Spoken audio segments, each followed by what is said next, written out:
Hello and welcome. My name is Jeffrey Kennedy. I'm the editor of Futures Junctures and also the editor of Elliott Wave Junctures. So welcome back to another episode of Elliott Wave Junctures for today. With respect to the last few days of Elliott Wave Junctures or the last few updates, what we've examined are essentially Fibonacci extensions and Fibonacci retracements and how it actually relates to the wave principle. Okay. In each one of those updates, we essentially were looking at historical examples or prior examples of where relationships were indeed attained. What I actually would like to do in today's update, and we're going to look at the 10-year U.S. Treasury note and heating oil, is we're going to actually apply these Fibonacci extensions and Fibonacci retracements with respect to helping us improve our forecasting ability. So number one, we have here a blank price chart, and as always, I ask you to print the price chart off and take a shot at labeling it. But this is the labeling I'll be utilizing here with respect to the 10-year Treasury note. What we have is a wave 1, 2, this is a flat wave 2, then we have waves 1, 2, 3, running triangle wave 4. The reason it's a running triangle is wave B ends beyond the origin of wave A. And then we are right here, we're currently trading say 131.27. Okay, well the point where wave 3 equals a 1.618 multiple of wave 1 is a bit higher actually at 132.18. Okay, now this being the case, I would favor further additional rally in this market. Nothing major, just a little bit more of a move to the upside here. Maybe even going to get into the low 32 handle, possibly right about here. But I would like to see a little bit more rally up to that target. And then at that point, once we do indeed achieve that, say 132.18 point, then I'll be looking for that larger fourth wave counter trend move back to say the 382 retracement. Now, if we do indeed top precisely at 132.18, well, the 382 multiple or the 382 retracement of wave 3 comes into play at 131.03.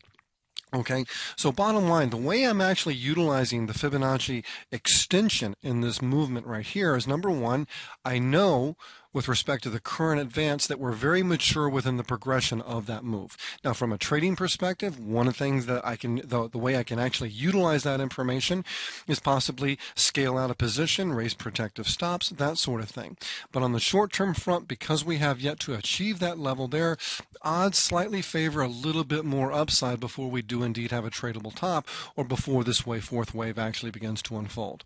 Okay, now next, let's go ahead and take a look at another price chart. And here's a blank chart of the heating oil. And here's the labeling that I'm going to be using for the heating oil. Now in this instance right here, you can see that we have an advance, a three-wave decline, another advance here, and then also this move off the March high, slow, choppy. It appears to have a clearly corrective personality to the structure, but most importantly, what we've actually done here is fall back to a 382 retracement of the prior move. Okay, well, regardless, my wave count here, I've actually identified this as a fourth wave pullback. Well, it could be a 4, it could be a 2, it could be a wave B. It doesn't really matter. But let's work with, say, what we do know, or what we did learn yesterday in yesterday's update. Well, within an impulse wave, the most common Fibonacci retracement for wave 2 is a 618 multiple of wave 1. With respect to wave 4, it tends to retrace to a 382 retracement of wave 3. Well, that's where we're currently trading at, or just a little bit above that point here in heating oil. That being the case, and because we know odds favor, or that a very strong characteristic of impulse waves is that wave 4 retraces to a 382 retracement of wave 3, odds slightly favor that this pullback in heating oil is indeed a fourth wave move. Now, that being the case, I'm actually looking for further rally in this market from at or near current levels. And again, we can go back and utilize the extensions, some of the extensions that we spoke about in Friday's update, where we talked about Fibonacci extensions, and we can see that we have a nice little cluster of Fibonacci resistance actually beginning to form just a little bit below that 3.6 mark.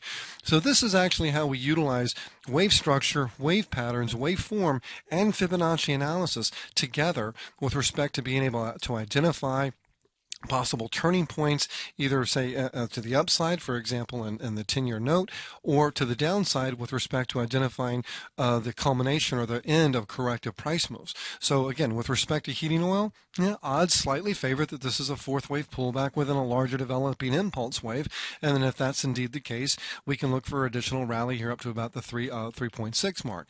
With respect to the 10-year Treasury note and the current advance up off the April low, well, that's in a nice sizable price move. certainly bigger than the prior move here, thus arguing this is a wave 3 move. And if it is a third wave, well, 1.618, the multiple, comes in at 132.18. So let's look for a little bit higher here.